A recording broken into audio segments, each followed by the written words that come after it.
All right. Well, it is week three, Saturday morning here, and man, it feels like we got a pretty good slate today. BJ, I'm gonna apologize out front. I am exhausted this morning, and we're just gonna see where we're at. But still, we got a pretty big morning.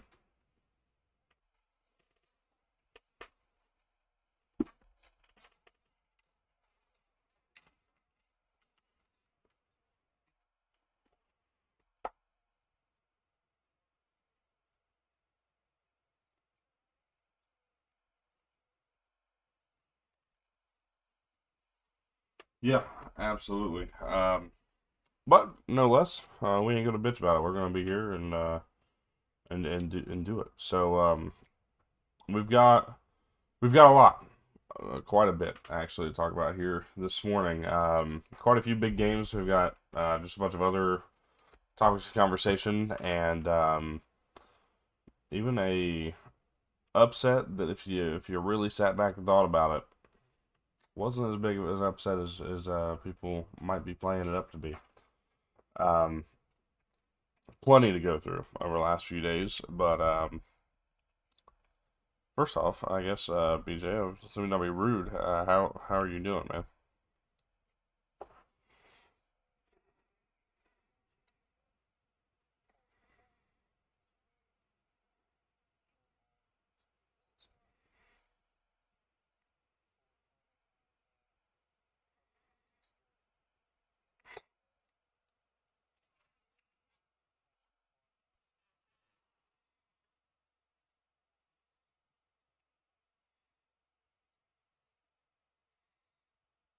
Fair enough.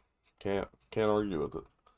Um, Man, we had a pretty big week this week when it came to some weekday games, some conference slates getting underway. I want to start this thing off with Thursday night. NC State 34-24 win over Wake Forest. Um, Not that it meant a whole lot, but we talked about it yesterday here on the show. Just a kind of a confidence booster of a win. Kind of a we may not be the best team, but we're certainly not giving up at any point throughout the course of the season. Um, we talked about how CJ Bailey's going to get credit for a lot of the touchdowns and a lot of the points put on the board, but Hollywood Smothers was fantastic with over 150 yards. That was a new career high on Thursday night.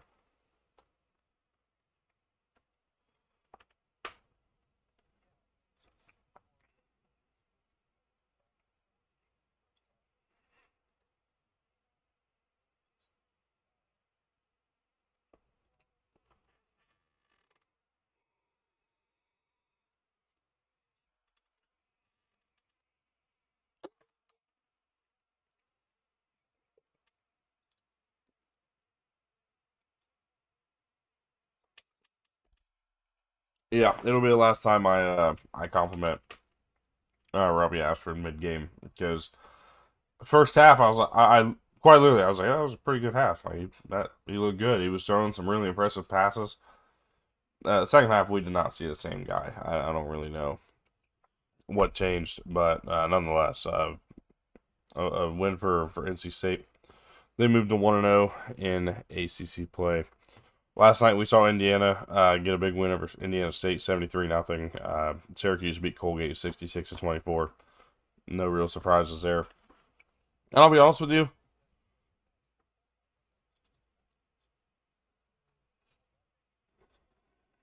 Oh, okay.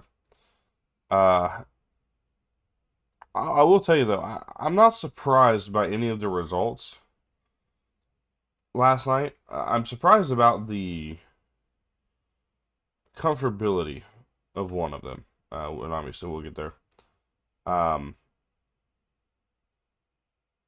Telling me you can't hear BJ at all. That's amazing. I'm just thrilled about that. Well, hang on. Hang on. Let me see.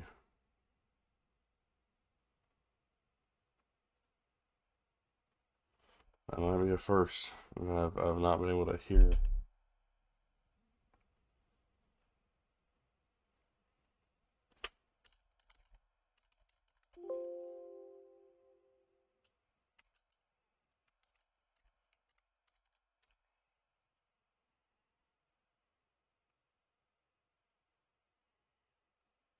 Okay.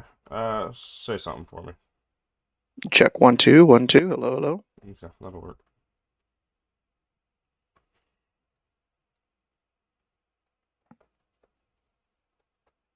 Well, that should work. Let me know if you guys can hear him now. I think you will.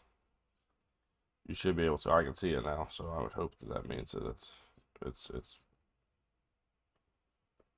I was just looking at the It playback, looks and like it it's looks working like we now. both, yeah, looks like we both have audio. So yeah, Cam says we're Okay. good. All right. Carry on. Jesus. All right. Um. No need to sweat it. So again, last night, I'm not surprised by any of the results. I'm surprised about the score of one of them, but I'm not surprised. Mhm. You know, I said it yesterday. New Mexico was going to stick around, and I could see a world where they win that game.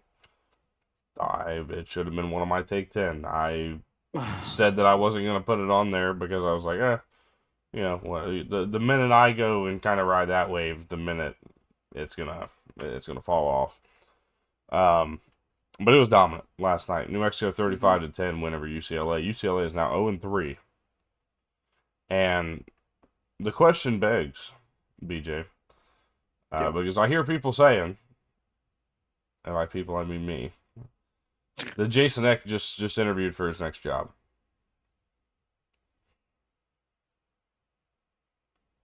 It's certainly a possibility. I think he put on a display. I think that there is going to be a change made at UCLA, and I mean, I think we had talked about it because he was brought in when we were still doing.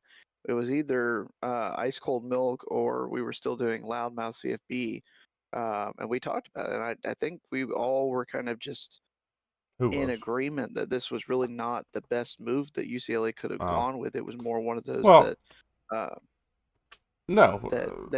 they were, kind of doing something, um, not because it was the best fit, but just because it was like a loyal patriot, if you will. And it was a rough year last year, and they don't look like they've gotten any better despite having Nico transfer in.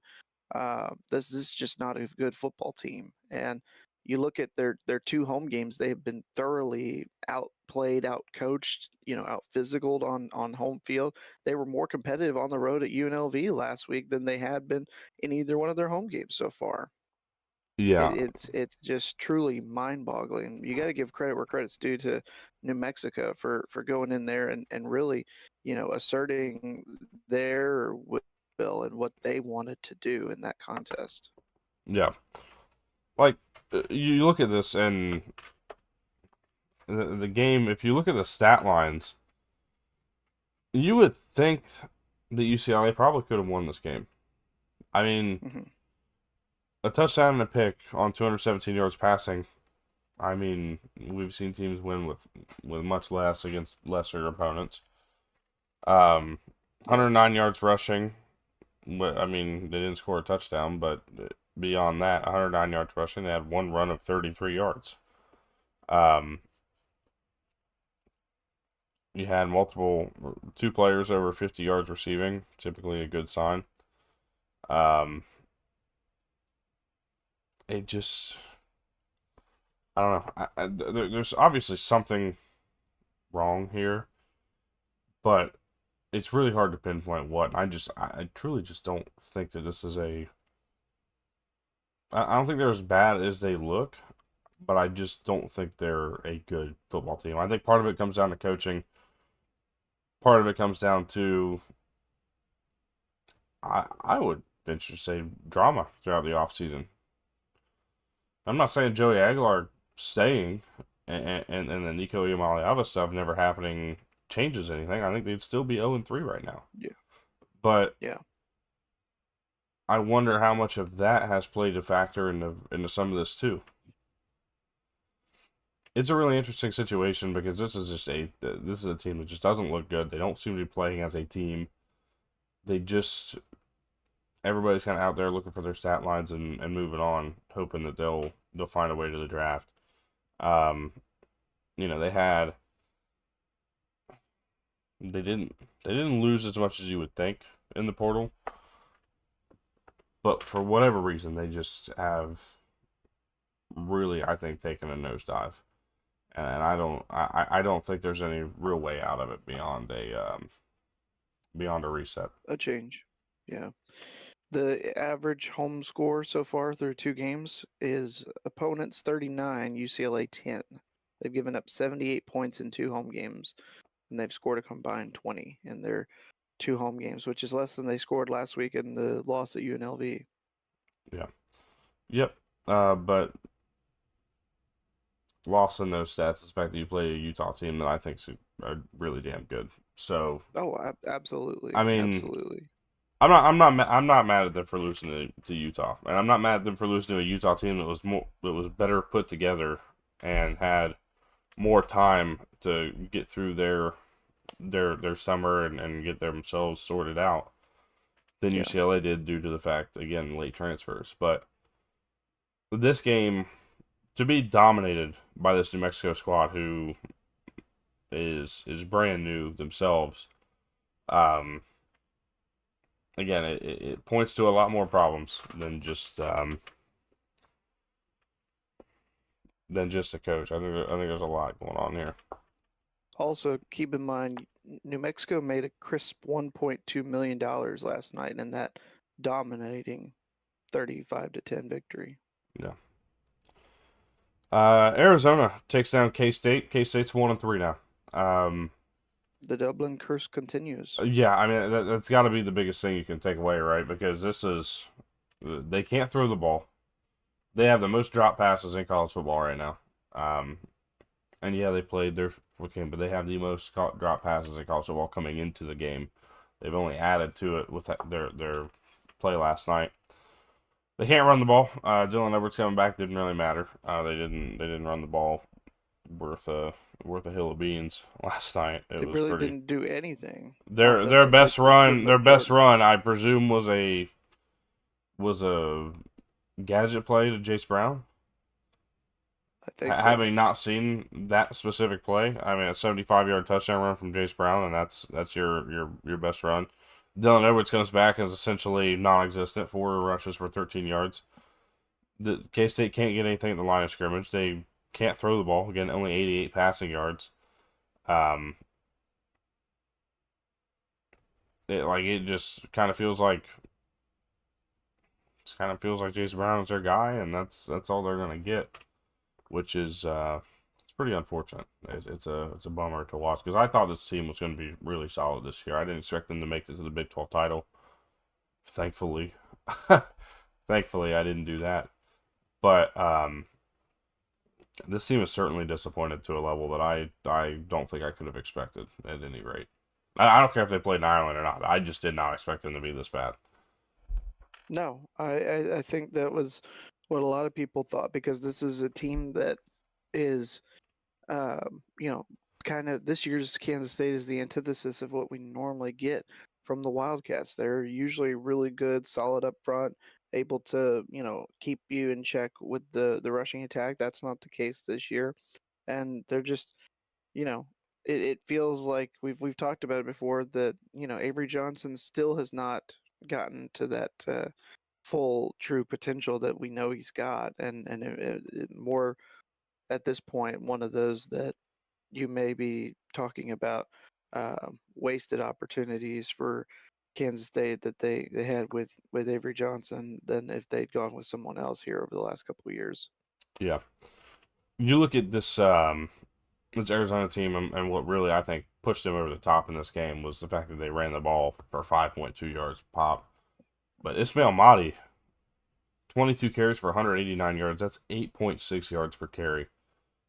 Absolutely fantastic yesterday. The Texas State transfer, um, and his what I think were really his first his first kind of opportunity to really be the leader in this offense. You know, Quincy Craig's Yeah, gotten the majority of the carries early in the first two games. Quincy Craig was the leading rusher going into this game, and Ismail Mahdi just absolutely said, "Hey, look, you know, Quincy's great, but I'll take the ball too." And it's gonna be interesting to watch that group do their thing because Noah Fafita was good too on the ground. Always has been good on the ground. You get a pretty solid trio like that in the backfield. I think they'll be interesting to watch going forward. They're yeah, scary to play, but I just don't think that they are. I, I'm not quite ready to say that they're any kind of contender yet. I don't think I would be willing to put that in the conversation, but they're yeah. I certainly mean, a team that has the potential to maybe ruin a season or two or ruin an opportunity for another team down the line. this was their most competitive game as you'd expect. This is the toughest team they've played in the non-conference, and the score was closer than the game really felt. Kansas State struggled to do a whole lot, and it was really the help of special teams that allowed um, Kansas State to even really have a shot there late. Yeah. Um, Sticking around in the Big 12, another Friday night game. Ryan Staub gets his first start for Colorado, but man, Houston. I, Is a buzzsaw. I don't know about that, but I want it to be very known. I was ahead of a lot of people with the Houston might be good Yeah. conversation, and this game set a tone. This was a bit of a slugfest. Houston could not score, or they let me correct myself. They could score. They couldn't get the ball in the end zone for the majority of the Mm, first three or two and a half, three quarters. Late in this game, start punching it down the field, punch it in the end zone a couple times, and go on to take a 36-20 victory. It was a comfortable win for Houston. They were really in charge of this game for every bit of what I watched, which was quite a good bit. I seem to catch the majority of Houston possessions, kind of watch them methodically move the ball down the field. They've got a really good running back duo themselves. yeah. I was impressed. I've known about Dean Connors, which you know not a lot of people would, but he went to Rice, and so pretty familiar with Dean Connors and what he's able to do, his skill set, and how good he can be. But I was really impressed with Stacy Sneed. That was the other running back that was getting a good amount of carries. Um, was a really solid spellback to Connors, who had 22 carries last night for 89 yards. Wegman had 17 carries for 83, and then Sneed 9 for 35. It was just a steady dose of the run game, pushing the ball down the field. But on top of that, Connor Wegman looked really good passing the football, which is something that Yeah. if you've seen Wegman play, you knew it was there. You What knew he's he could capable of, do yeah. that. He could be kind of a surgical passer, but we just haven't ever seen it consistently. Early on this year, he has done that, but again, it's it's I can't remember who they played week one, so forgive me, but it's FCS, Rice, and then Colorado, which is certainly the most impressive of the three so far. Yeah. It was Just SFA week one. I thought so. Hey, Ken, I hate to do this to you. I have to real quick be right back. So Okay, will you fill for we'll just a carry minute it. or two? We'll carry it on. Okay. You're good. This bastard. No, but anyways, it was. I'm sure you do.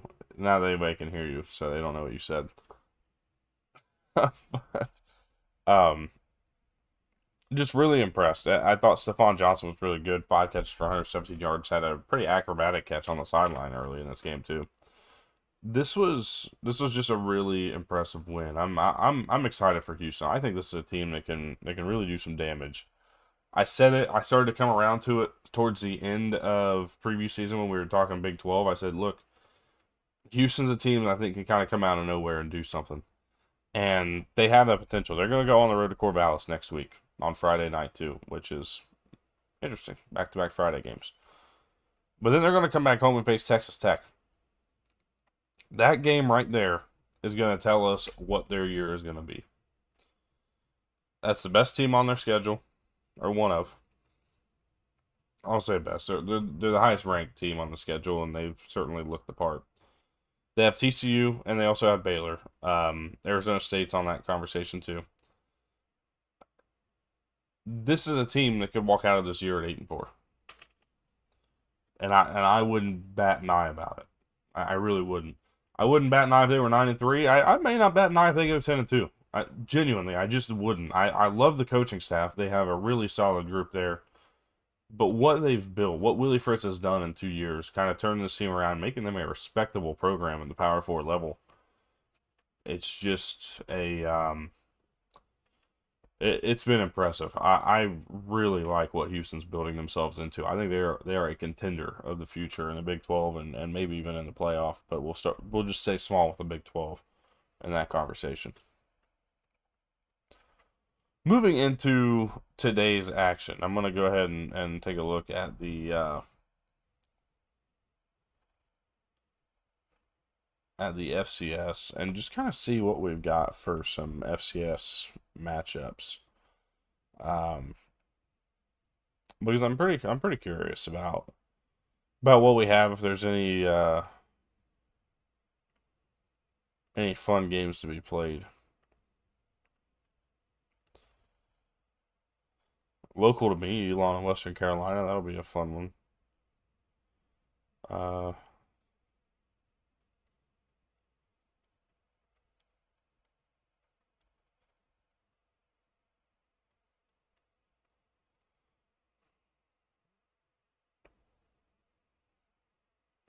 Not seeing a ton. Looks kind of like a bit more of a quiet-ish week. Maybe Eastern Washington, Northern Iowa, that could be a fun one. Could be.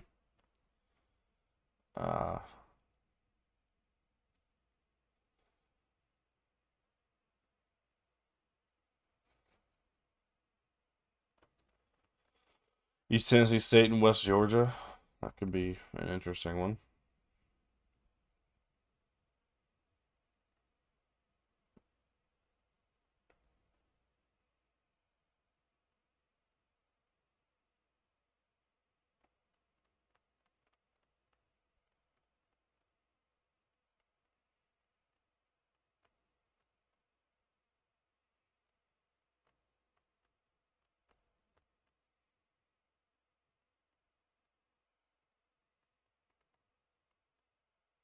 Not a bunch of crazy matchups in the FCS ranks, that's for sure, after taking a look at that. So let's go ahead and roll through some of the ACC matchups here today, and we're going to hold off on some of them, but we've got some lower level games today. William and Mary on the road against Virginia. Virginia, really, in the ACC at home against William and Mary. Not really expecting anything crazy there. I think Virginia will take care of business, of course. Same thing with North Carolina hosting Richmond. SMU takes a road trip to Missouri State. That's a weird road trip. Not expecting anything crazy out of that, but it's just an interesting road trip. We've seen a lot more of those types of games lately. Virginia Tech hosts Old Dominion. Another one I'm not expecting a whole lot out of, but it is expected to be a pretty close game. And Boston College takes a trip out to Stanford. They're up to a 14.5 point favorite. Those are some of your smaller games there.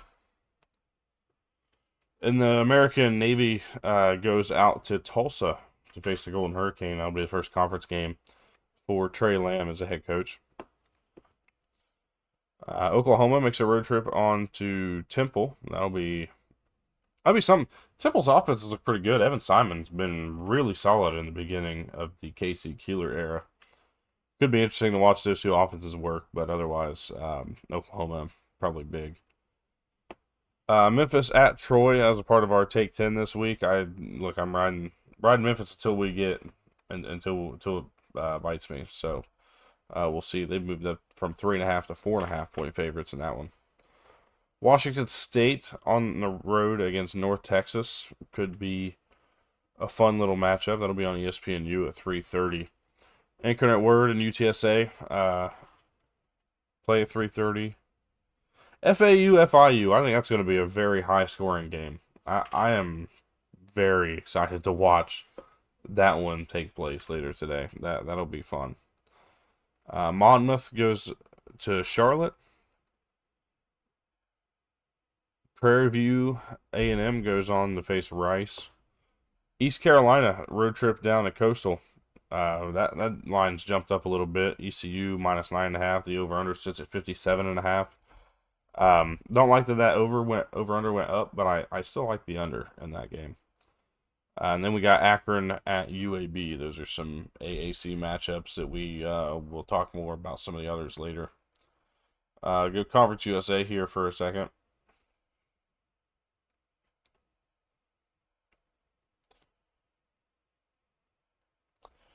UConn at Delaware. That'll be a game that starts at 3. And we talked about Missouri State. UTEP and Texas will play later. Liberty and Bowling Green will play up in Bowling Green.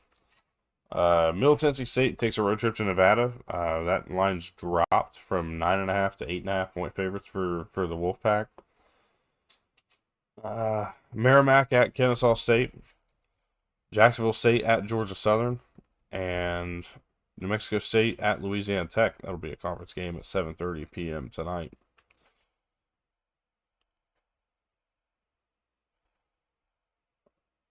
Moving on to the MAC. Buffalo at Kent State. New Hampshire at Ball State. Morgan State at Toledo. And then again, aforementioned Akron and UAB. Mountain West. Talked about MTSU, Nevada, Air Force and Utah State, Southern at Fresno State, and Portland State at Hawaii, along with the New Mexico win that we saw last night.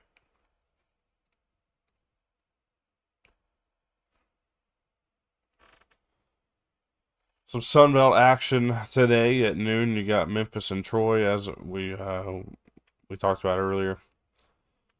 You've got Eastern Kentucky at Marshall at 6 p.m. Old Dominion, Virginia Tech, already mentioned. Murray State, Georgia State at 7 p.m. App State and Southern Miss at 7 p.m. A little more later on. Then we'll talk about some Power 4 games.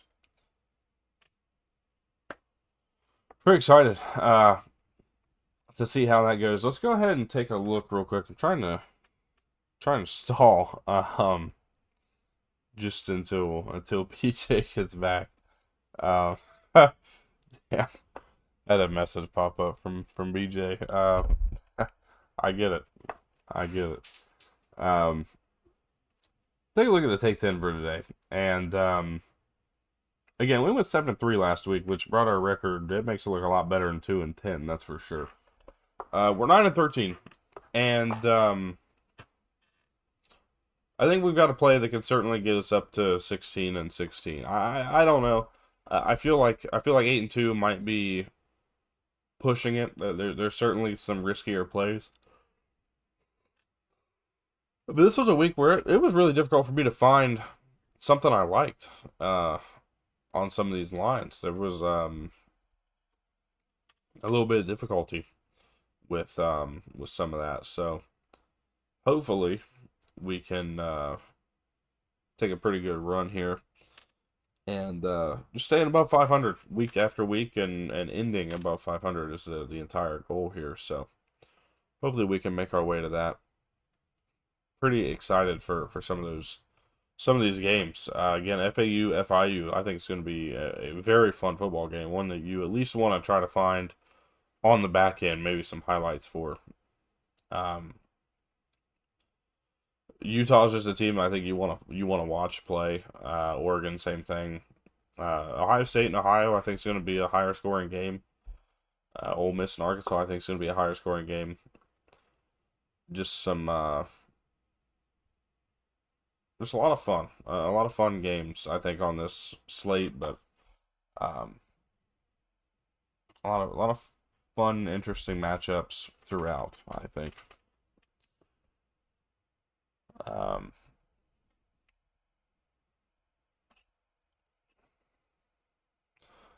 while we're still waiting, let's go ahead and talk about some of these other games. So we got Boston College Stanford tonight.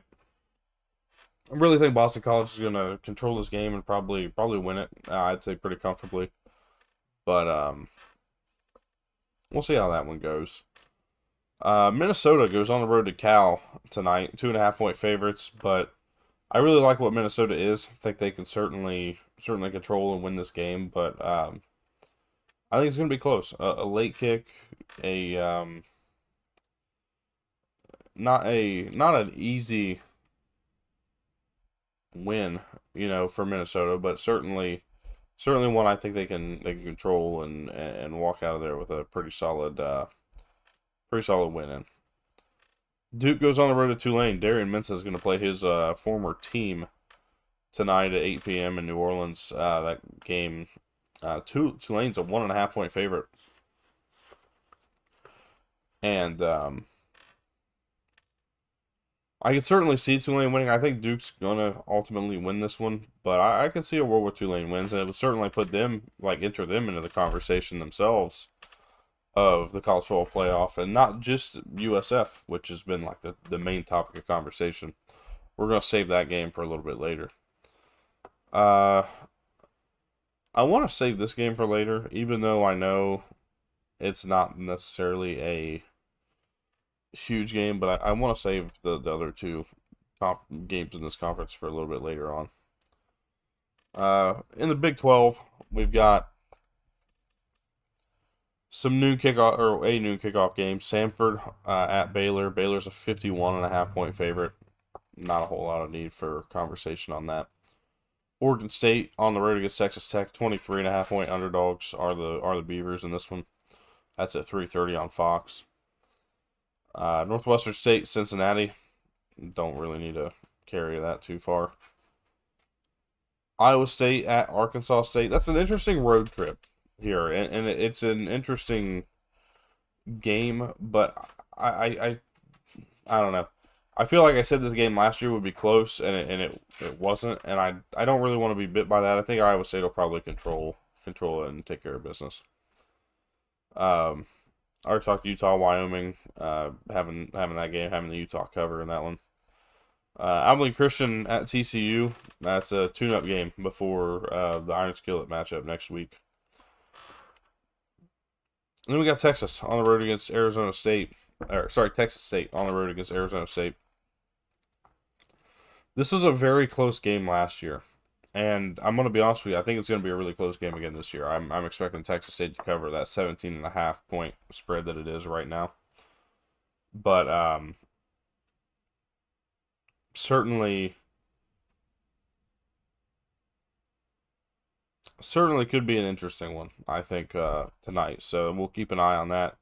A little old school Pac-12 after dark type of thing.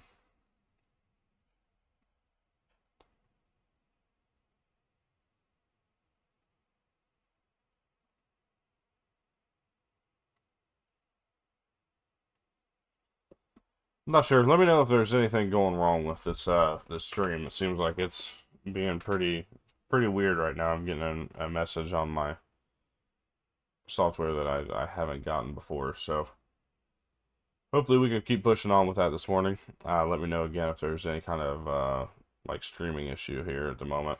There shouldn't be, but we all know how technology works.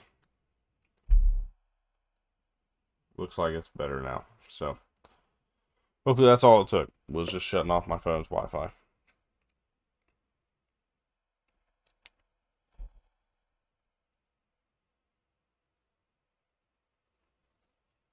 The noon kick for Michigan against Central Michigan. Biff Poggi is going to be the interim head coach this week and next week as well. Gives the offense a chance to maybe figure themselves out, maybe call a little less conservatively. Really disappointed with what we saw last week, and I have definitely pulled no punches about that. Would like to see the Michigan offense try to establish a vertical threat, establish some downfield plays, but we'll see how it goes. Michigan's 27.5 point favorites. I don't love that line, but I'm I think they'll cover it. The defense will be good enough.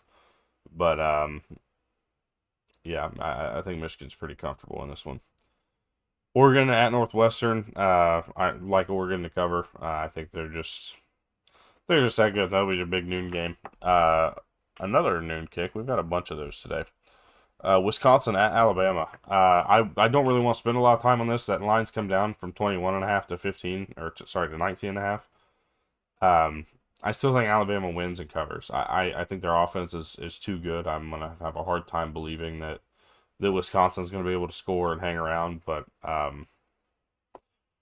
crazier things I'm sure have happened. And as we sit here and make mention of that,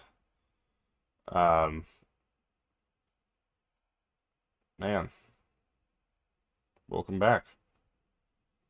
Thank you. It's I hope you made it. I did. Okay. This is rare for me because it's I think the last time that I had to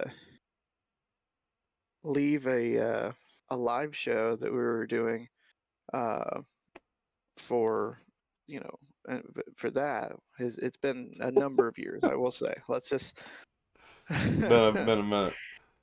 yeah, it's been a definite hot minute since the last time that happened, but we So made it. We're all good. I'm gonna give you a chance real quick to just kind of go through, Okay. and you've heard what I've had to say. At least I assume you have. No? Yeah? Any In answer? terms of Well, I assume you pulled it up on your phone and were listening, right? no, I Oh did my not. I'm sorry. fucking god. Okay. Well then, I don't even know. I don't even know what to do because I need to step away just to grab some more water. But Okay. um, Which games have you talked about? Do you want me to hit upon? talk about the majority of the group of five games. Okay. I've talked about a lot of the lower level um matchups. I was talking about Wisconsin, Alabama. Why don't you talk about that for a minute, and I'll be right back. I just Yeah. need to. So yeah, exactly. Yeah, with this matchup, it's one of those things that Wisconsin may have been improved a bit from last year, but I still don't think that they are going to have enough offensively to keep up with this Alabama team. Ty Simpson, looked a lot more comfortable last week. I know it was ULM, but it's one of those things that this Alabama team in Bryant Denny is more comfortable. They are more difficult to defeat if you cannot sustain an offensive drive and be able to move the ball up and down the field. They're going to have to rely on and see if Dylan Jones can help keep them on the field. But this is one of those that with Coach Fickle and everything like that and what he's trying to do, I do not see a an avenue for Wisconsin here. I'm hesitant because the spread is very high, but at the same time, I think Alabama is capable of covering as well. I certainly don't feel like they are in any danger, especially at home, of being upset. Um, so the I think Alabama does cover. I would hesitate and tell you to um, make sure that you maybe buy a couple of points for get it down to maybe 17. I would say no, no more than 17. I feel comfortable in taking Alabama. Um, I guess he was talking about the other group of five teams. Cam, is there anything you want me to talk about specifically that he's already covered? My thoughts on. Let's see here. I'm reading back through your comments. No credit to Zona. K State is cheeks. I know you're a little I, bit biased on that. Willie Fritz doing Willie Fritz things.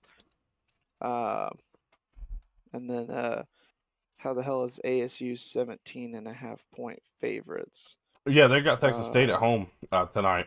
yeah, You remember that game that's last year was absolutely yeah. nuts. It It was came down to like the last second, didn't it? Where something of in the nature, but it was like your typical Pac-12 after dark type game, uh-huh. and Yeah.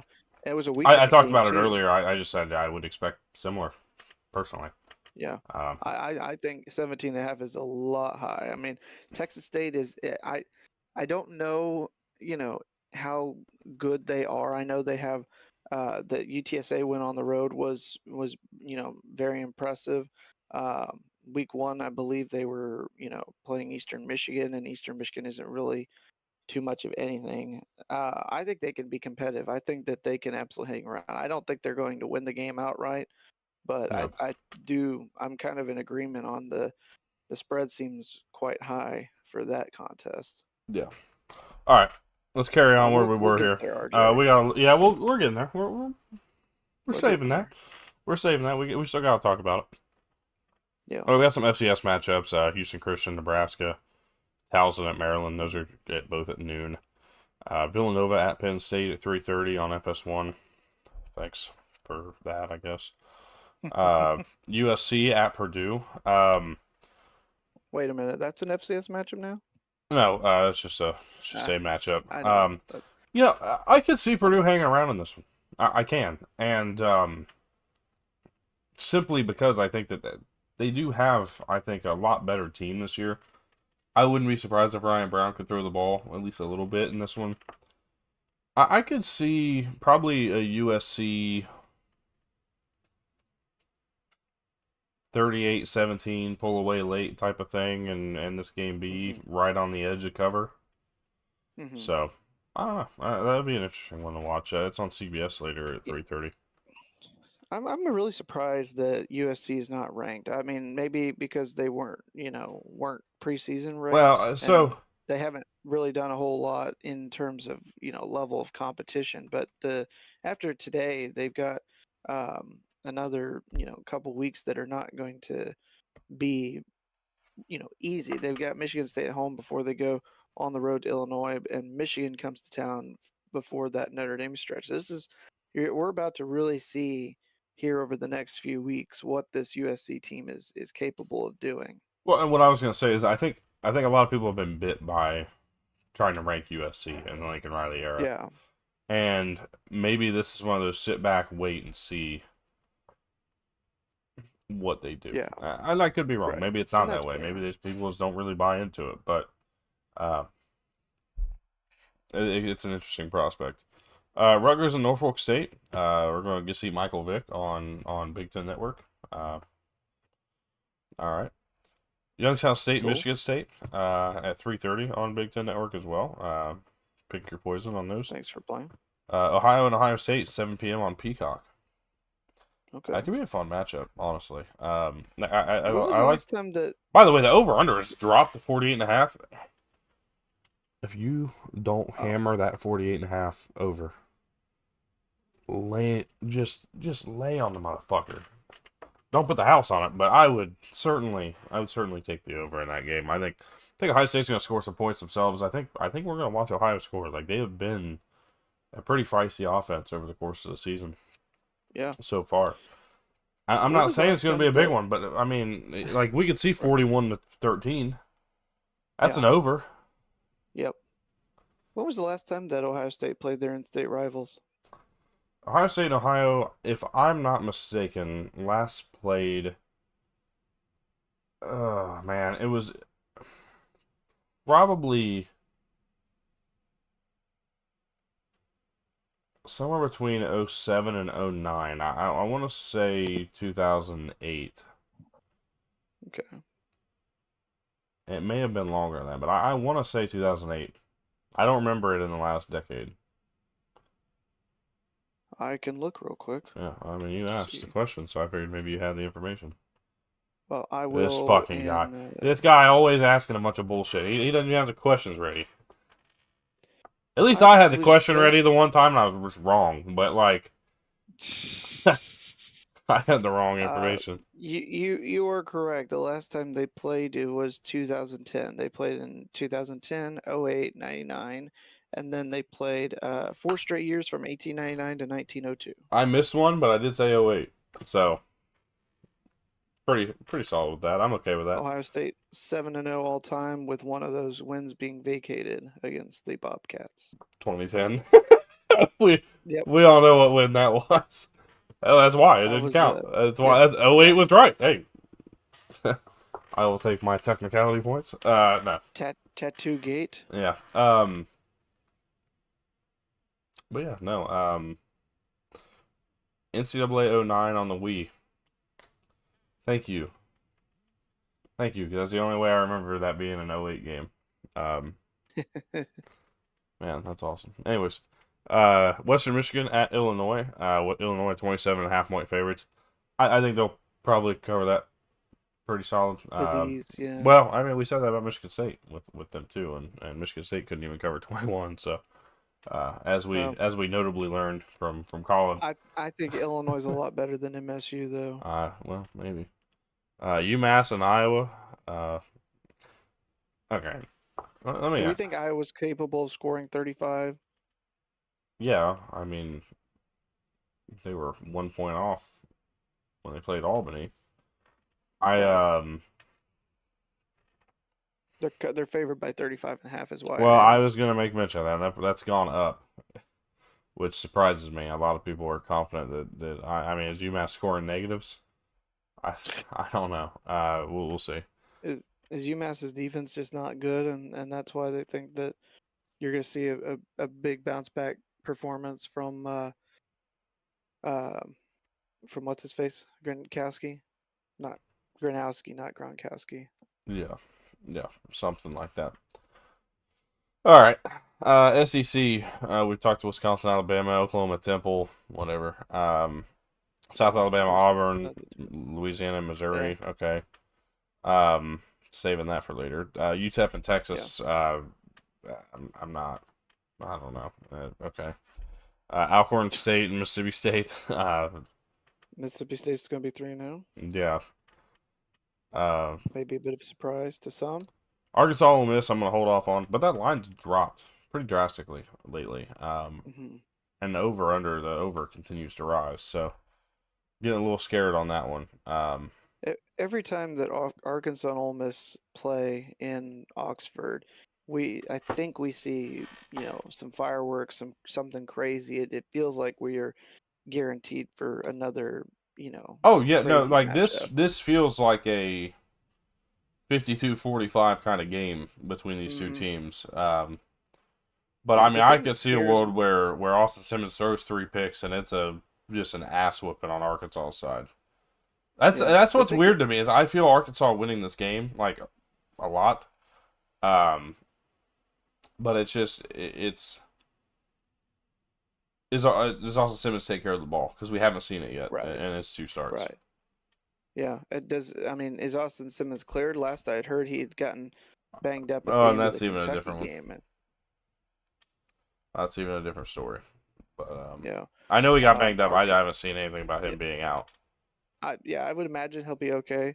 The thing that worries me is that we've seen Arkansas look good, but we've seen them play Alabama, A&M, and Arkansas State. Obviously, first real big test on the road.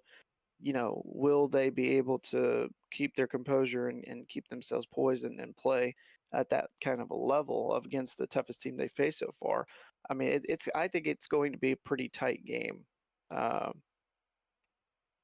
but it's really tough to say. In 2 games. That Okay, tell me which quarterback this is. okay. Okay, there are obviously 2 quarterbacks expected to play in this game. I don't know if you're looking at stats, but don't be. Right. We have quarterbacks we have a quarterback throwing in this game 41 of 57, 10 touchdowns, 2 interceptions, 561 yards.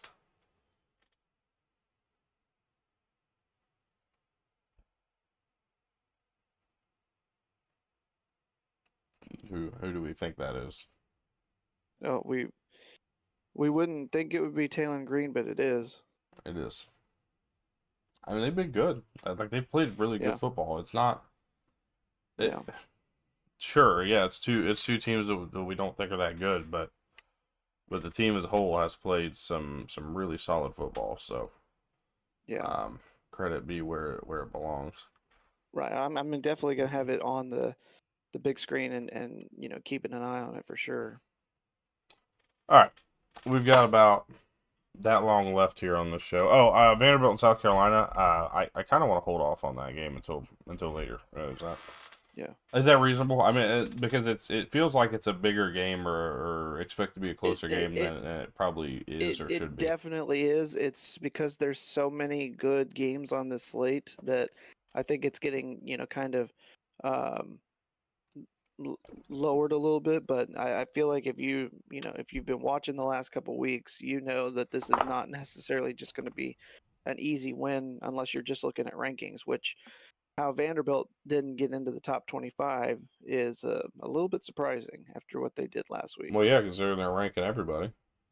Yeah, Gosh, let's see, I mean, what, 12 teams in the top 11, 25 for the 11. SEC? 11? Okay, well, pretty close. Yeah. All right. Pushing on noon ESPN. Clemson on the road against Georgia Tech. I'm not saying Georgia Tech wins, but I'm starting to understand the thought a little bit more. I have But no I think idea there's a how this fire lit, game. man. I think there's a fire after last week. A lot of people are doubting Clemson. A lot of people are writing them off with last week's Yeah. game. It was weather delayed. They were down early. Mhm. It was an ugly game in a lot of aspects. And people are just completely writing off this Clemson team, saying, they're not that good. What if they go into this game, and I'm just hypothetical here, like, what if they go into this game, put up 38 and win by 2 scores? Like, are we I think back? it's Are going to we be a. back in on Clemson, or are people just gonna say that Georgia Tech sucked and they didn't? Because that's what people are gonna do. People are gonna pick Georgia Tech to win, and then when Georgia Tech doesn't, and they get beat by multiple scores, they're gonna say, They're "Well, going to Georgia be Tech just sucked anyways. butthurt. What's gonna happen?" Yeah. Here's the thing. At the end of the day, I'm right there with you in agreement about, I'm not worried about Clemson. That being said, how this game opened as a like Clemson by 10.5 points is mind-boggling to me. I hope a lot of smart bettors got in on that while they It could. opened at six and a Uh, half, not 10.5. But I swear I saw earlier this week that Clemson was nearly a double-digit favorite. according to ESPN Like Sportsbook, may, opened at maybe, six and a yeah. half. Okay, maybe when it was, maybe it was somewhere else that was posting it, or maybe we had a If anybody posted ten and uh, a half, then they're intentionally losing money. Nobody posted a yeah, 10.5. Maybe a okay, touchdown, but that's it. yeah. That's all I've seen. This is this is a Georgia Tech team that is very talented. They are going to be, not an easy out for Clemson. I think Clemson does get the victory, but I mean this is a very much a trap spot for the Tigers. With Haynes King and Justice Haynes, this Georgia Tech team, feels like they've taken that next step. They were not perfect in week one, Jamal and they were Haynes, by the still way. able to. Sorry, Jamal, Jamal sorry, Haynes. I am so No, sorry. you're good. I I'm was so just sorry. I was sitting here and I'm like, it sounded right, and I was like, no, that's Yeah, I could have sorry, probably guy. hovered over and made sure, but I thought it was Justice. Hey, man. Hey, Was hey, there was a Justice Haynes, wasn't there? yeah, the guy that is the starting running back at Michigan, Ah, transferred from there you go. Alabama. Okay. Well, Yeah, that's why you see Jay Haynes, and that was where my brain was. yeah. Anyway, um, with those two in the backfield, Georgia Tech has been clicking here. The going back probably to, you know, October of last year. They've just, they've looked like a completely different team. They've looked like a better team. They're playing well. They're going to make it a very tough environment to get out of if you're Clemson with, to get a victory. I don't. I'm not going to pick the upset, but I can certainly understand why there were people that were, going with the pull trigger there. Yeah. Um, Haynes King is expected to play today, by the way, which is a big deal. Aaron Philo was good last week in replacement, but that's another storyline we're gonna have to watch is Haynes King's health. Um, Yeah. as of today, as of this morning, we have um, it appears King will be ready to go, and they'll he will play in this game, but he's been kind of steadily improving over the last week after what was listed just as a lower body injury. So Storyline to watch. How effective can he be in the run game? How effective is this offense in essence because of that injury? That's something that I'm curious to watch and pay attention to. Um, Overall pick for this game. Who you got? I'm gonna go with Clemson in a tight one. All right. Uh, I'm gonna do the same. I think that I think seeing that kind of sold me back the other way. Haynes King not being fully healthy. We'll go Clemson. So Yeah. um,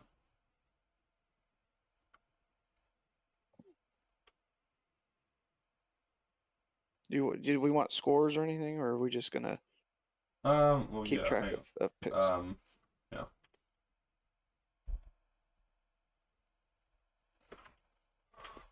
Let's say let's go Clemson 31, Georgia Tech 20. 31-20. I'll take Clemson 31, Georgia Tech 28. Let's push this on. We'll save this one for last. If RJ's still watching, you just gotta wait, buddy. I was about to say. I mean, he's Um, probably watching. He's probably driving down I'm there. gonna wait for that. We'll hold off on that one for now. The other one. Let's go to Big 12 real quick. See if we got a game or two we can go over here. No. All right. All of those were Friday night games, apparently. Yeah. But what about Utah, Wyoming? Do you think that there's any chance No, that Wyoming hangs around? no. Utah covers. So that's part of my take 10. So Okay. I screw was you just for to say, saying that. I remember Wyoming knocking off Texas Tech up there either last year or the year before, and not one of those places that's easily escaping with a win. Yeah. No, yeah, I like Utah to go up there and kind of control that one. I think that Wyoming's still a little ways off of what they want to be, but Hmm. as RJ says, Utah belt to ass. um, all right, we'll go SEC because that's kind of where some other games are at right now. Don't tune out, RJ. I We'll promise. hold off to that. Uh, let's go Florida LSU real quick. LSU walks in 6.5 point favorites. Um, what I mean, I know people are writing Florida off, man, but I'm not quite ready to just say they're going to lie down and not win or quit and not play in this game. Um, Now, what I will say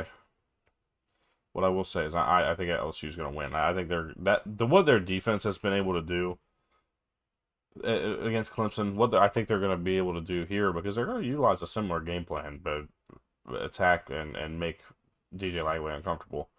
Force those young rookie esque mistakes or those young quarterback mistakes, which ultimately lead them to be in better positions and ultimately win this game and do it comfortably, or at least you would think. At some point, I think that Florida gets comfortable in this game. Now, as a matter of fact, I did predict this game. Um, so I'm sticking to my original prediction. LSU 34-21. Here's the thing: is what we saw from Florida indicative of what they are going to be going forward? What we saw from them last week, where they were uncharacteristically sloppy, they were undisciplined at times. They had a few touchdowns taken off the board because of penalties on themselves that turned what was a very winnable game into a loss. And sometimes you have to go through those things to really test yourself and how you handle adversity. Florida, I think, is still a good team. I still think they are capable of being competitive, but this was always going to be a tough one for them to come out on top with, despite the fact that they had the loss to South Florida last week. LSU's a really good team, especially at home, especially at night. I think Nussmeier is due for a 3 touchdown performance. I'm gonna say LSU gets the victory, 34-27 over the Gators.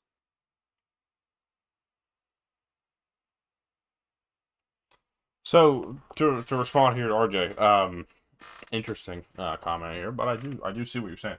So what has LSU done to prove that they can take advantage of a bad rush defense? The answer, in short, is nothing. They have not proven that they can, because they Right. haven't really needed to. They haven't had that ability. But what we did see, if you go back to the Clemson game and try to take your mind back there in week 1 real quick for me. You go back to this game and you watched Caden Durham get quite a few handoffs and be able to, especially out, really get to the outside in a lot of those handoffs.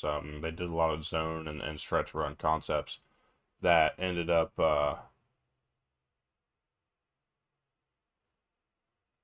What a kick! I think he was.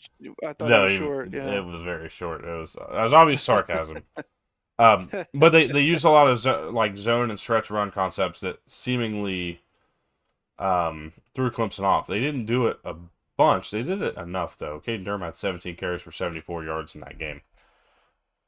All I think they really need is to get a couple of those gash plays on the ground, which they can get. Caden Durham has been that kind of a player over the course of the last year since they really discovered that he existed when they played South Carolina.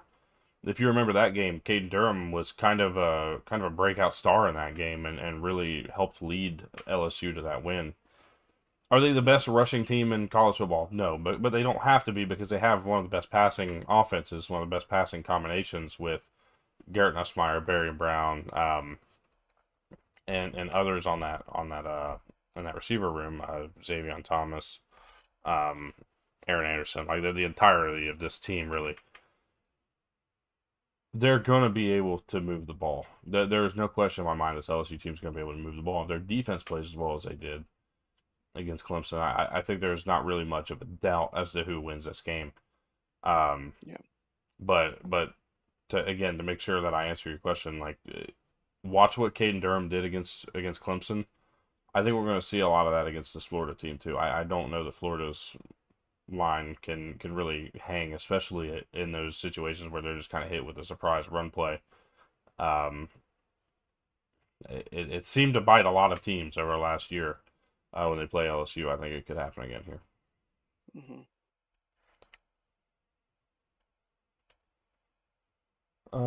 Let's see here. What else do we have? I have to get back to week 3 because I had to go back and look at some stuff from week 1. Uh, Hmm. we already talked Arkansas, Ole Miss, a little bit, so no I need think to. Ole Miss wins. I'm gonna take Arkansas. And I like it. I like it. I think it comes down to taking care of the football, Yeah. and we just haven't seen Austin Simmons do it. And I think at some point these 2-3 interception games are gonna bite him. Are going to I mean, bite they them. are gonna Yeah. bite this Ole Miss team in the ass quick. And Yes. this is a game where it can certainly happen. This Hmm. this is a game certainly where it can happen. Um,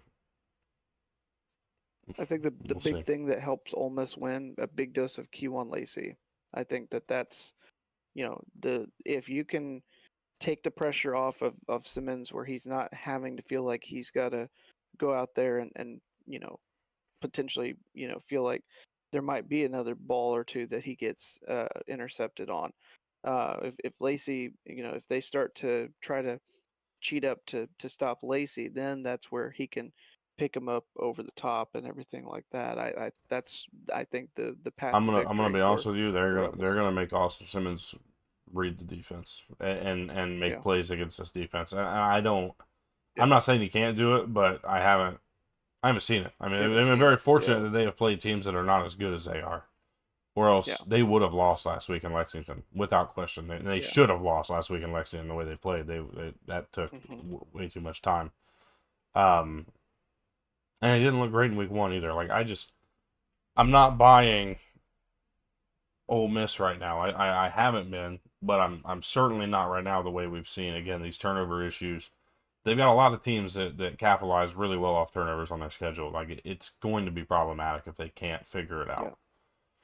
Yeah. Um, all right, I don't want to get into the ranked games. I've stalled this one being talked about for long enough now. Um, let's go ahead and do it. The brawl. West Virginia hosting Pitt, coming off of their loss. to Ohio University, as a matter of fact. A tough loss. It was 17-10 last week in Athens, and they didn't look overly great. I wasn't particularly impressed with the offense. They lose Jaheim White for the year. They lose Jaden Bray for the season. It's a lot to overcome today.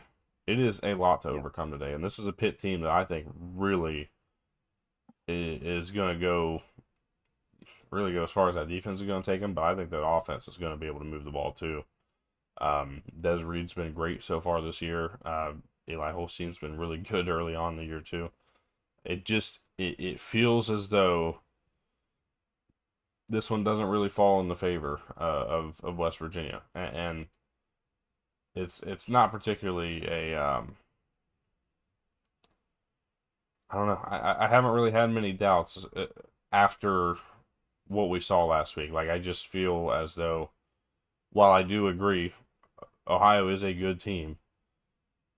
It's not. I just don't think you can. How do you have confidence in this game? Outside of being a fan, and having to, how do you have confidence that West Virginia goes in and wins this game? For me, I just don't. I don't see it. I think the way that West Virginia wins this game is it has to be ugly. It has to be downright ugly, just like the 2023 contest was. Um, the the last time that they played in Morgantown, where you had Garrett Green knocked out early, missed most of the game, and West Virginia rode Nico and the defense to the victory. And it wasn't pretty, but they were able to, basically, use all the tricks up their sleeves and all the batteries in their sleeves and everything like that to get there. This is not that 2023 game though. This is a really good Pitt team. This is a West Virginia team that we saw a ton of struggle with up front in the trenches. There was a lot that the Mountaineers had to go through. They faced hell of a lot of adversity with the Bobcats last week, and if they are not able to give Marichal time to throw and or open up the lanes for running backs to run through it, whether White was playing or not, it was going to be a tough one for the Mountaineers to win. It is one of those that I mean, you can look at the home environment and this is going to be tight because I think it's always competitive. It always feels like this game is a one score game late that comes down to whichever team making a play to get the victory. But I think that trend breaks this year. I'm taking Pitt to win in a tight one. I agree with RJ. I mean, I'm 100%. I think that is, yeah, Like that's the path. it's just thought versus the execution. Um, Right. Yeah, I could speak on this. There was a good strategy last night in the game that I was calling. I talked to our coach pre-game a couple days before the game during the week, and he laid out basically the way that they were going to try to attack a team that was pretty much better than they were. And obviously we didn't have home field advantage like the Mountaineers do, but even though there were things that he was right on that they were able to utilize that help keep them in that ball game, ultimately the better team that has more talent was able to emerge, and I think that's what's ultimately going to help the Panthers get the victory today. yeah. You want to give me a score? I'm going to say Pitt wins 24-17.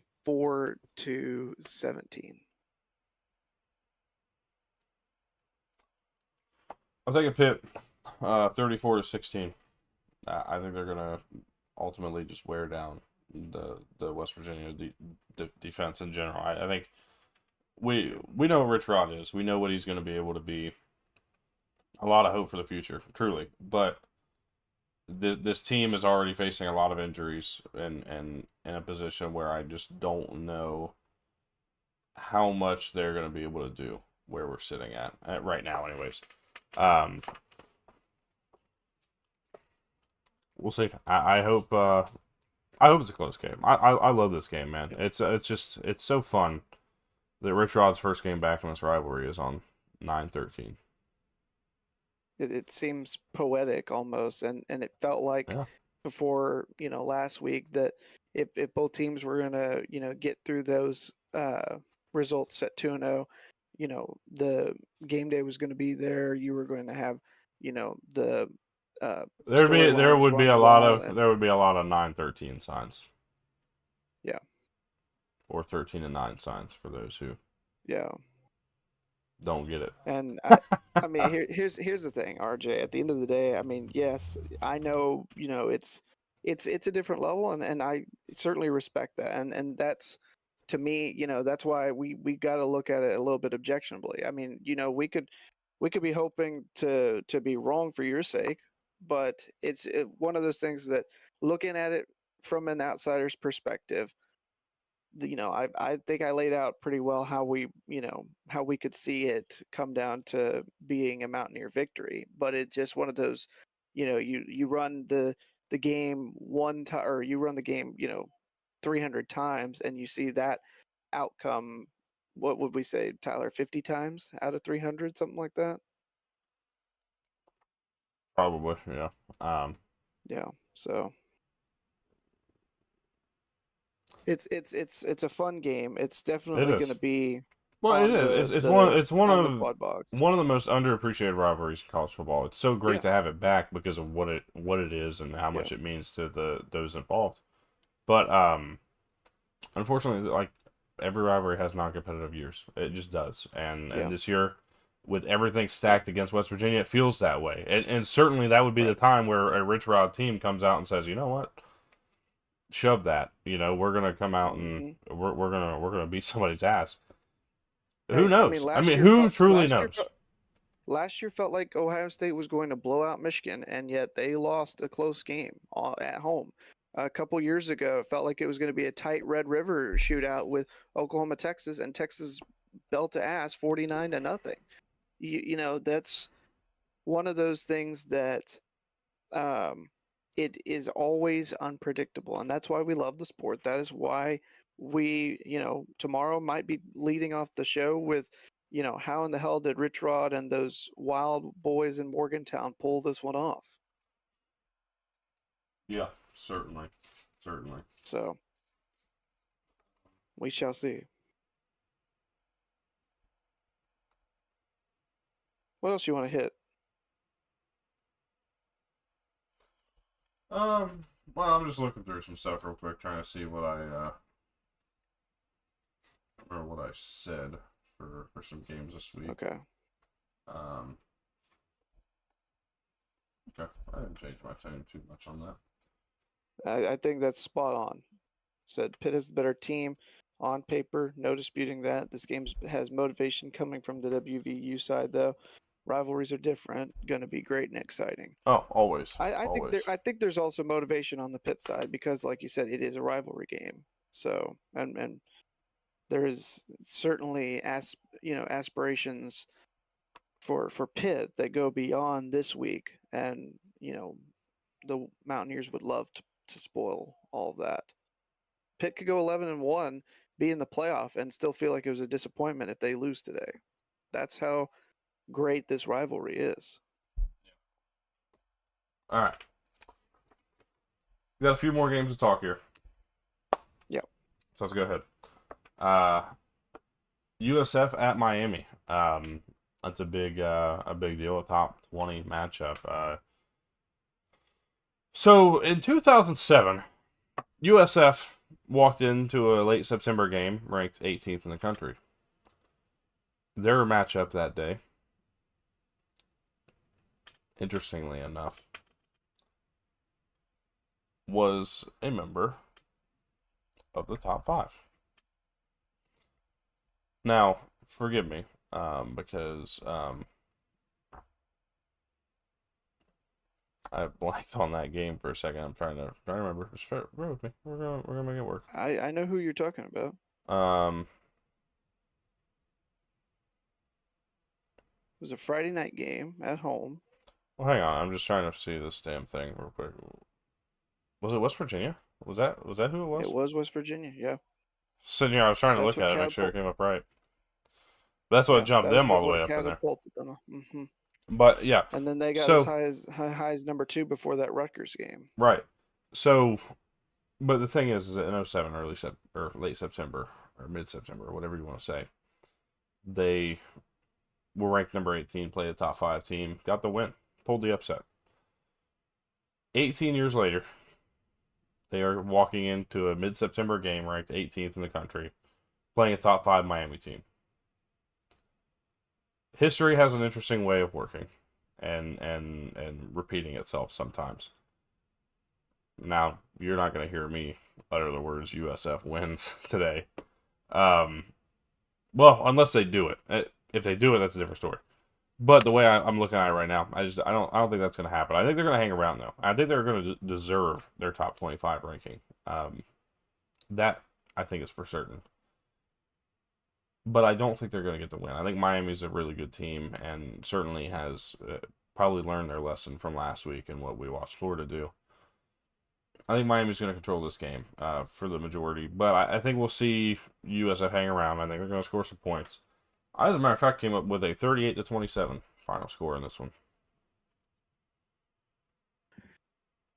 Here's the thing.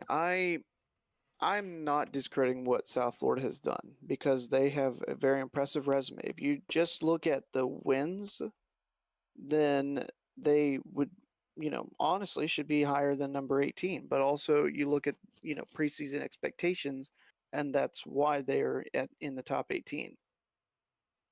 This is another level. This is another, step up from Boise and even Florida. Because I think we probably agree, and obviously there will be more talk about this next week. I think we expected there to be a better team in Miami than from Gainesville, even before last week's results. And with that being said, I think South Florida is capable of competing.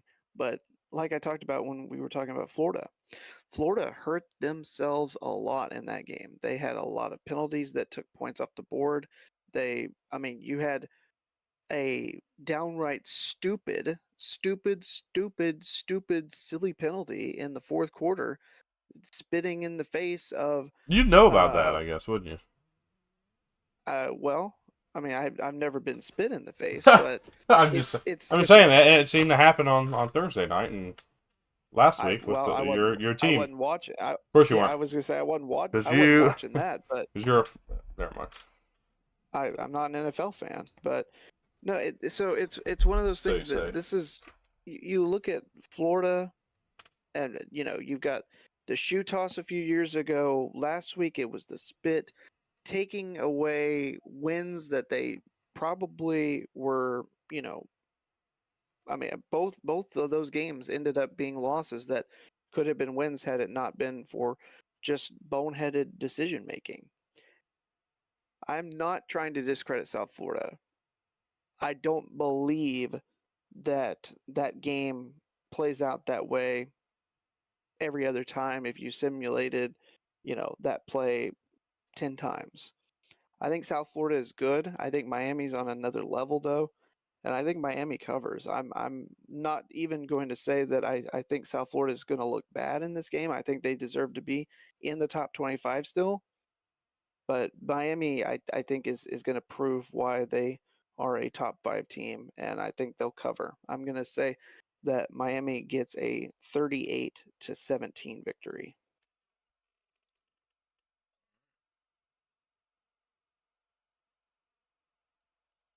Texas A&M at Notre Dame. I previewed this game earlier this week.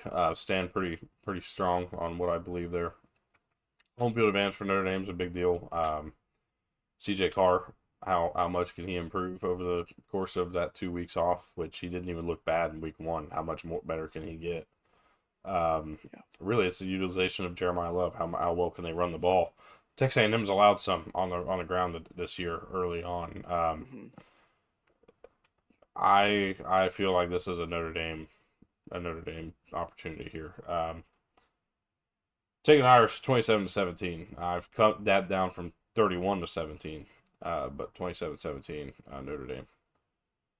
This is another game where, at least earlier in the week, I haven't had a chance to really look as of late to see the status. But I know Marcel Reed was a little shaken up in last week's contest and against Utah State, and I mean they were able to pull away, but they did not look as impressive in either one of their first two victories at times. So this is an A&M team that, has the talent, has the, you know, ability to go in there and be competitive.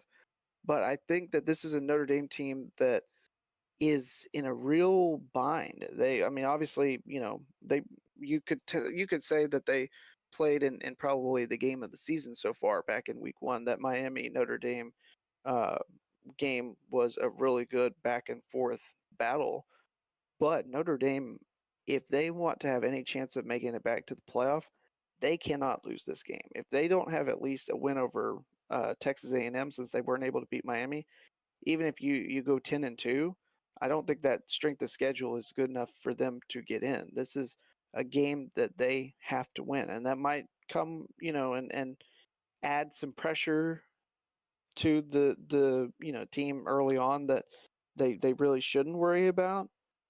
But I think that what we saw from Carr, what he was able to do, especially, on that game tying drive before Miami went down and kicked the field goal that gave them the lead, is, shows that he is poised, that he is going to be able to make good reads and have, home support as opposed to playing on the road.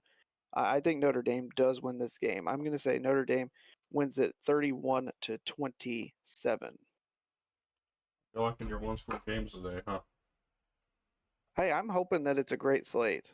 I I said that Miami wins by 3 touchdowns. So Well, sure. All right. Georgia, Tennessee. Big. Actually, no, let's do the other first because I wrote it down backwards. Vandy at South Carolina. Vandy, South Carolina comes in as a 2.5 point favorite at home. This was a close game last year, as were many of Vanderbilt's games last year. mhm. I'm not denying Vanderbilt being a decent team. I'm really not. I think that I think their style of play is very interesting, like very intriguing. They're fun to watch. Um, but part of me sits back and thinks, like, somebody has an answer for this Vandy offense, and like, I don't know if it's today. I'm not. I part of me's hoping it's today, but I don't know that it's today. But I just don't know. Like somebody eventually is going to figure these guys out, right? And slow them down and stop them. When is that going to happen? We've watched them do pretty much the same thing for over a year now, right? Like, are they just that good at executing it, or is it that unique of an offense or a style? Because it is. It really is a very unique offense and play style. Can a quarterback like Pavia beat you through the air? If you can shut down some of these key players, like such as Eli Stowers, for example, that's probably the big one to me. We'll see. It's a night game in Williams-Brice. Been fortunate enough to witness a few of those. It's going to be a fun game. It's going to be a hostile environment. So with that, I think Vanderbilt's gonna have some unforced errors that I think that really lead this game to a Carolina win. I'm taking South Carolina to win this thing 38-20. okay.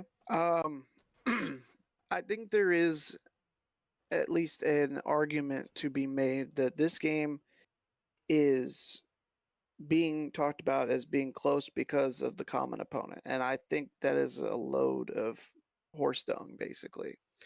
I mean, you could say that, because Vanderbilt went into Lane Stadium and was able to, really just They took dominate in the second they half. took the That lead in the second half, and Virginia Tech Yeah, fucking quit is what happened. yeah, You watch that yeah, game and you watch Vandy take the lead and they quit, which is a yeah, totally different than what we watched yeah. them do against South Carolina. Like, it was just South Carolina, it yeah, was a completely different team. in the second half of Yeah. that game. It was unbelievable. How I mean, seriously, you watch a team go from being up 10.5 to they get down and face some adversity and they lay down and fucking quit. That was Yep. probably the most embarrassing performance of the season so far. Was that Virginia Tech team and what they did in the second half of that game? But carry on with your point. Sorry, Absolutely. Well, yeah. I went No, back it's and you're, rewatched that game specific. Dude, I was appalled. yeah. But I shouldn't be I surprised. We've watched Brent Pry's teams do this for 4 years now, maybe even I more mean, than that. there's a It's there unbelievable. there's a legitimate chance that ODU gets them again. They've lost like 2 or 3 times to Old Dominion here over the last If they like lose today, 8 or 9 years. they lose today, Brent Pry will be He's fired done. by the end of the night.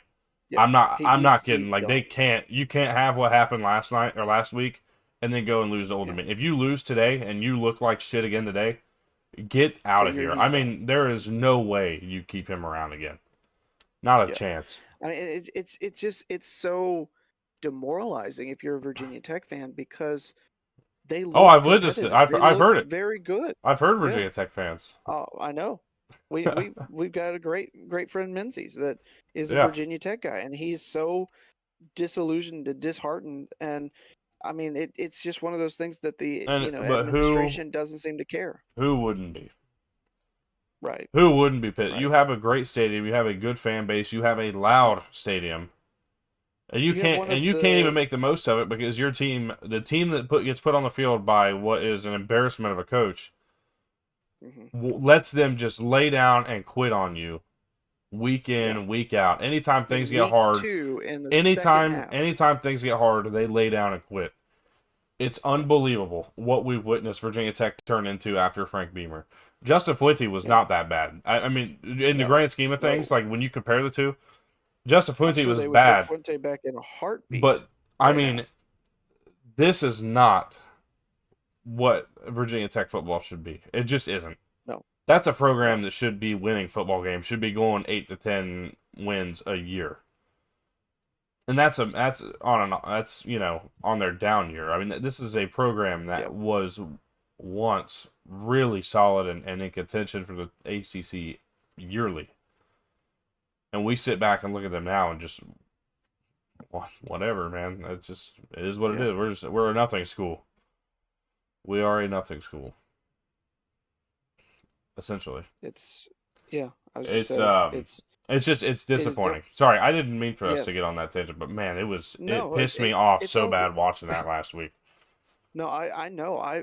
Let's see. I had to go. I picked up dinner around halftime of those games, and I come back and Vandy has tied it up, and I'm thinking, okay, so here we go. Let's see what both these teams have got, and from that point on, belt to fucking ass for Vanderbilt. It was embarrassing, like you said. So because of that, there is a lot of talk. There is a lot of you know, um, elevated expectations for Vanderbilt because of that. And I think that is fair in a certain, aspect to say that Vandy can be competitive in this game because I think they can. But I also know that Willie B at night is a different environment. I think this is going to be just like the Mizzou game last year where it comes down to the wire. But at the end of the day, South Carolina will get a victory. I'm going to say 24-20 South Carolina All right. over Vandy.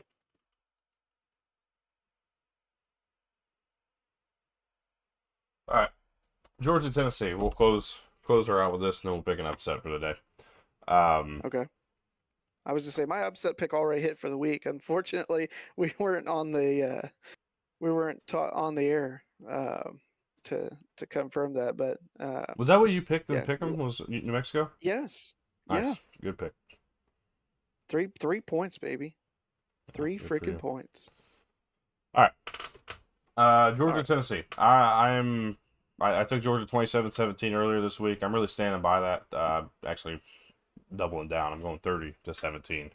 I really like what this team is. I think that while I don't love Mike Bobo as a play caller, never have. Georgia fans don't even like There's a Mike Bobo as a play yeah. caller. I was about to say But Georgia fans are fed up. what I will say is we've seen a little bit different this year. Gunnar Stockton has been like his legs have been utilized so far this year a lot more than I think we Mhm. expected them to. Um, they're running the ball better this year. They're throwing the ball better. They're catching the damn ball, which is probably a nice Yes. welcome surprise. Yeah. And The Branch Bros coming in have been, almost like heaven sent for them.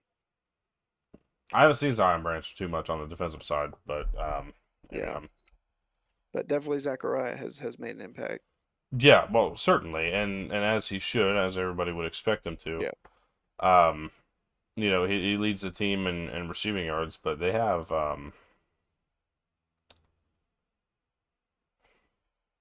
man, why am I blanking here? I believe Colby Young. Um, their is their second leading receiver. Looked really good last week. I Had think about so. That 76 yards sounds right. receiving, if I'm not mistaken.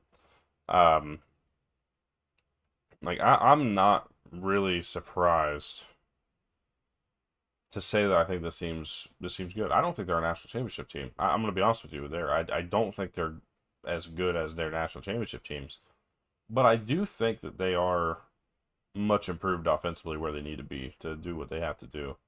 I'm taking Georgia to win this thing again, 30-17.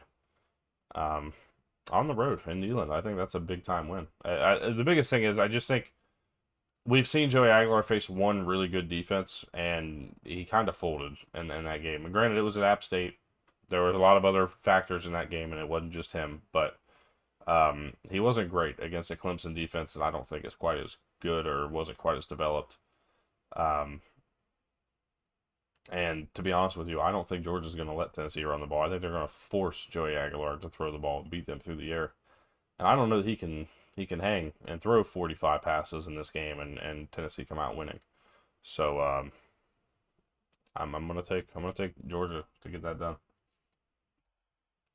The running joke in the UGA community is what is there's a dog that has been trained to uh, do dog tricks after a Georgia touchdown, uh, and so he's done this for uh, 8 years, and members of the bar say that's interesting. What does the dog do if Georgia loses to Tennessee though? And the owner says, I don't know. He's only 8, so that just shows you it's been a long time since Tennessee has last won this game. And they've done their It was damnedest to make in sure fact it we was know what happened that last time, though. the Hail Mary, the Joshua Dobbs Hail Mary Yeah. to Jawan Jennings in Athens, 2016, the last play of the game. And that was a game that Georgia came back and got like a last second touchdown, but because of a boneheaded penalty, um, the they had to kick off, from further back or something like that, and Tennessee was able to return it to around midfield to set up the Hail Mary on the last play. Either way, this feels like a moment that we've talked about, I think, Tyler, for years, over the last 4 or 5 years, where, oh, them dogs, they've been struggling last week against some no name competition. Wait till they get into the real meat of their schedule. The Vols are going to get them, or the whoever is the like Kentucky a couple of years ago. Just that we've seen this time in and time out. Usually, it's leading into a game in Athens, and Athens, of course, has been a much different story than Georgia has been on the road. It feels like this is a game that Georgia, all the doubts that people have because people want to see Georgia lose, they silence that. I like you said, you said it best. I think this is a good team. I don't know if I believe that they're going to be a national championship contender, but I think they're a playoff contender, and I think they'll prove that they are still in that class above in the SEC in this victory for Georgia. I think they are going to make it 9 in a row. I think the biggest reason why is that Tennessee is still out. I think either their top two corners or two of their best playmakers in the secondary, and I think that is where Georgia's going to attack. They're going to throw the ball around, and then when Tennessee's on their heels, they're going to utilize the rushing attack. I think Tennessee is improved enough that they could be able to hang around. But I just, like you said, I don't think Joey Aguilar is going to get you enough points to be able to, get this one to be a victory. So I think Georgia wins this game by a final score of 34-24.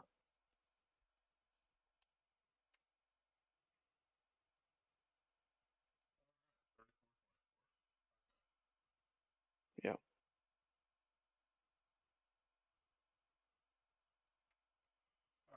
So Now I got to look at upsets. See if I can find me another one that I like.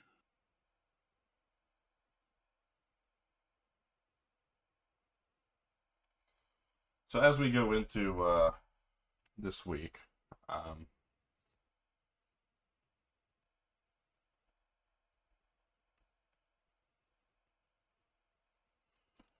we picked 4 games in week 1. We were 1-3 in those 4 games. Thank you, Alabama, for shitting Yeah. your pants. And Texas. Yeah. Arch Manning specifically. And, LSU, you were just good. So, kudos. We also missed our upset picks. I picked FAU over Maryland. You picked Toledo over Kentucky. Neither one of those hit. Yeah. So here we go. My upset pick, I'm taking Arkansas plus 6.5 against Ole Miss.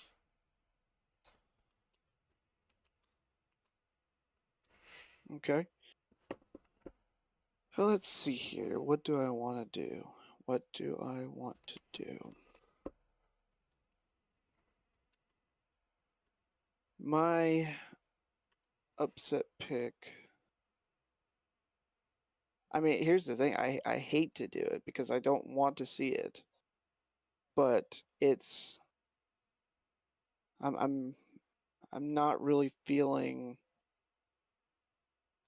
too confident in a whole lot of the other spreads here. I'm not going to pick ASU to lose. I don't think they're going to. I think Texas State hangs around, but I don't think that Arizona State's going to lose that one. I could see a world if you get another great performance from Colton Joseph that Old Dominion takes down Virginia Tech in Lane Stadium.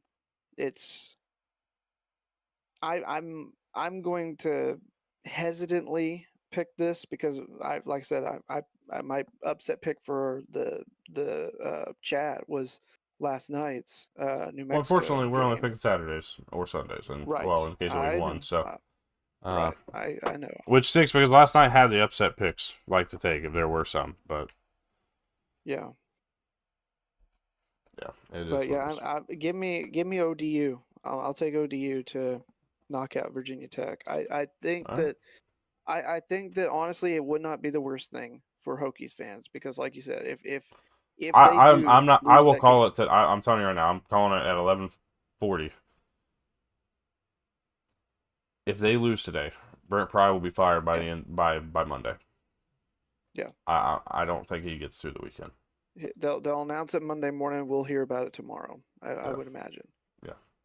And It's. Hokie fans, I mean, obviously you don't want to root for a loss, but if I you see would. that kind of effort, I would. I was to say, I yeah. mean, I honestly, mean, honestly, get it this might be a shit over loss, with. but it might be a Get it victory. done. And Get it done. Be done yeah, with this yeah, because yeah, we all know he's not coming back. right. I don't know when his contract is up. I don't. I haven't seen. I'll have to do some research, but we all know he's not getting extended. Yeah. What actually wasn't he just extended? Now that I think of it, hang on. Let's see here. Uh,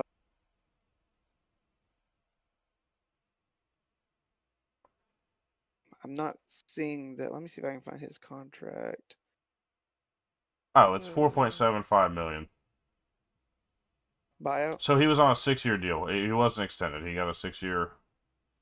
Yeah, and he's in year 5. They could absolutely just pull the plug and eat it because I mean they owe him uh they owe him 4.75 million this year and then 5 the next 2 years. So you pay him, whatever Yeah, so the they owe 4.75 for 25 and 26, and then they would owe 5 million and for 27. okay. I saw 4.75 for this year and 5 for the next 2 years. Yeah, according But to what either I'm seeing, way, it's a little yeah. different. But yeah, it is. Yeah, I would do it honestly. I mean, I know money is kind of an object, or but Yeah. I think it would have to be. It would Get have to be get worth in it. on the action early. Give yourself time to fully, start vetting I'll tell you and who I'd call. trying to get the right fit. I'll tell you who I'd call. That guy taking his team down to old Miami today. Yeah, I mean, look, that's not the Virginia Tech style, sure, right. but I mean, that probably won't be the first call. I why think the would it first not be? call would be the Who would the first first call would call? probably be the first call would probably be the kick the tires on Shane and No, let him he's say already no. said he's not doing it. He said Well, multiple but have times they he's not have doing it. they have they called him about it? I mean, He he has might have said said it. But I'm not going and following my dad. He said he's not going to live in that shadow. no, I understand, but that it's just one of those things that That it's just I think he's proven that he's certainly a better option than what they've well, got. sure he has, but that's But what I'm telling you. Like he has said he's not going to Virginia Tech. He's not going to live under yeah, that shadow. So why would you waste your time? Sure, call, make an because offer you can't refuse or whatever, but I don't think they can afford an offer you can't refuse. And if they yeah, can, and I can South tell you Carolina right can now that match it. South Carolina's gonna give them even more. It could probably Yeah, double it. yeah, So my first call, if I'm looking, there are two guys I'm calling without question immediately. Galesh, I'm calling Galesh. But I'll tell you who I'm calling before I'm calling Galesh. Eck, That guy down there in New Orleans, John Sumrall. Summerall. I like John that. That's Sumrall would bring Tech back. And I'm telling mm, you that right now. If there's a yeah, guy I'm calling before I call anybody, and that's for a lot of teams, honestly, especially middling Power 4 teams, I'm yeah, calling John Sumrall. yeah, That is a hell of a football coach. And I'll die on that hill. That is an yeah, amazing football coach. Bring him wherever you want to go. yeah. You might even kick the tires on Fritz down at UH. I mean, he was part of That the reason why. Willie Fritz wants to stay there. Willie Fritz wants to I I wants to be I, in Houston. That I there's agree. like there's dreams, right? And then there's like reasonable hires. And Right, Willie Fritz right. said he goes, if it wasn't Houston, I'd have retired. Mm, He wanted to stay in the Gulf. He knows the area. yeah, He recruits it very well. yeah. And they got a 5-star quarterback coming in next year. You know that? Who? Houston, No, I mean, who they've got what quarterback coming in? a 5-star. 4-star? 5-star? Oof. Yeah, as of right now, if I'm not I did. mistaken. I did not know that. Yeah, let me go ahead and I'm gonna confirm it. But Do I was you got actually a listening name? last night. I'm finding it. There. Yeah. 2026 quarterback. You gotta go through all the stupid shit. Keyshawn Henderson from Legacy School of Sports Sciences, Spring, Texas. Um, Okay. he's a Interesting. 5-star, second in the class behind Faison Brandon of Greensboro. And then they got Okay. he's ahead of Diabell, Ryder Lyons, Jared Curtis. Those are the other ones. Landon Duckworth, the South Carolina commit. Yeah. Um, yeah, I mean, if they hold on, and I think they're going to, because he's a hometown kid. He wants to stay in Houston. He's been pretty open with his recruitment. Like, I want to stay home. Like, Yeah. if I'm going anywhere, I'm probably going to Houston. They are Texas already has Diabell, so Texas is off the table. A&M seems pretty sold that they're keeping Marcel Reed. Yeah. Um, Keyshawn Henderson could be the real deal over there at Houston, and imagine them getting a 5-star quarterback for Willie Fritz system, knowing that he'll be used correctly. Willie Fritz ain't fucking leaving. There ain't no way. Oh, There's right. no way. So, but what I'll say is, my first call if I'm anybody in the in the relative southeast and a half-assed Power 4 team, I am probably calling John Summerall before I call anybody else. And I honestly, if that's the move that Florida's making, John Summerall at Florida, that's the next Spurrier at Florida, man. I'm telling you right now, that would be unbelievable. I like I that. would love Now, it. I mean, I know there's, I think Summerall obviously is a better coach than Napier. But Summerall's better. the Summerall is probably better. I'm going to tell you right now. I would say then. I'm going to say Summerall's a top 15 coach right now. I think he's better than so 120 other coaches. yeah, you'd say Summerall would be call number one, Galesh would be call number two, and I think that's perfectly fair. Yeah, that's what I would probably do. At least in the area, right, that they're in. Now, if they really wanted to, and I'm not saying I would because I don't really know how Old Dominion's recruiting works, but Ricky Rain has done pretty solid for Old Dominion over the last few years. I would be, and I'm not offering a bunch of money. Now I'm making it very clear that you're getting 2 years and you're going to either figure it out or you're not. Yeah. But that would be kind of a last resort call if you really wanted to make a call. Chadwell maybe, but I don't think Chadwell's. Yeah, I'm going to be honest with you. Chadwell would. I don't think Jamie Chadwell's a great coach. A lot of people like overhype what he does, and I'm not saying he's not good. I'm just saying I don't think he's the coach that everybody thinks he is. Yeah, I don't know. I think John Summerall is the perfect first call for a lot of these teams that may be looking for a coach next year. Like, if he's not picked up in the Power 4, I would be I'd shocked and wouldn't even begin to cover how I'd feel about that. So, yeah, that's my thought. That's my take of that, man. By the way, congrats! You got another subscriber. I saw up to 187. Up to 187. Yeah. All right. Well, 13 away. I don't know when that occurred, but 13 away from 200. I saw it yesterday, I think. So, I mean, I appreciate everybody for doing so. Keep going, by the way. We're trying to hit 200. We're right there. We're right there. We're so close. I mean, it's college football season. If you like what you're watching and you're not subscribed, it's just one of those, like, the heck's wrong with you? Yeah, I mean, everybody likes free stuff, but nobody likes a free loader. Right. Nobody likes a free loader. That's right. a legendary quote. That's how they go. Yeah. He'd be happy that I would take that, right? He'd be happy that I'd use that one. I was gonna say, I mean, usually you wait until the buzzards are done with the carcass before you start taking stuff, but but yeah, no, I'm excited. We'll see what happens. But like it would be an exciting fit. That would be an exciting fit, man. Sure would. Man. I think we should go ahead and get on out of here, don't you? I think so. I think it's about that time. But appreciate everybody for tuning in. Appreciate y'all for being here. We'll be back tomorrow with the Saturday recap, 10 a.m. as usual. Get it going. Hopefully we have a good day of football. Appreciate all y'all for being here, tuning in, and again, we'll see you guys tomorrow live again at 10 a.m.